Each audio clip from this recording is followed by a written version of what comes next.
All right, so let me finish up with what did I do the second time around when I came back into investing? I'm not very good with computers. I've gotten better.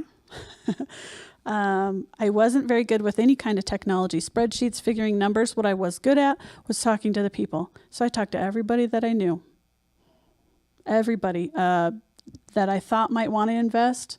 There were guys at the office I worked at, and I said, do you have some money that you want to invest in real estate? I used some of that money for earnest money deposits on places. I used some for down payments on places. I partnered. I had a partner, and he found a lot of deals. He found deals by going to the real estate investing groups, by talking to people that he knew. I remember one of our very best deals was a girl that he knew, and she knew someone else who had inherited a property. So that involved a string of people.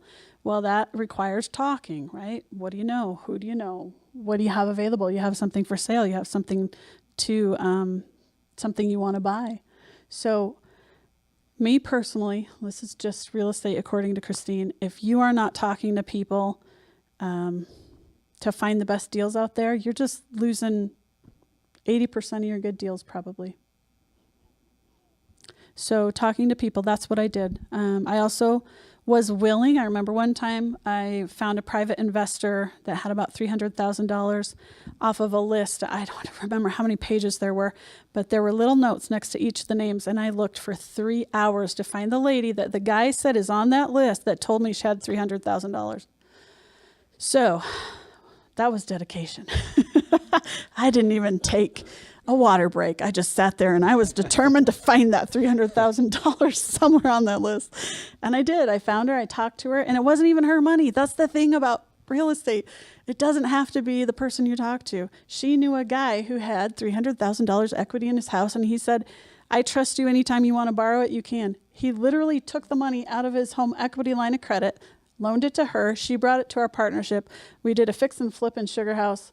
Made money, split it. She took her share, we took our share. She paid the guy back, and he made interest on his money. Everybody was happy. So you get all those parties in there. You just don't know what pieces of the puzzle you can put together. But that's how it happens. I found her, she knew him, and that's how a lot of really good deals come.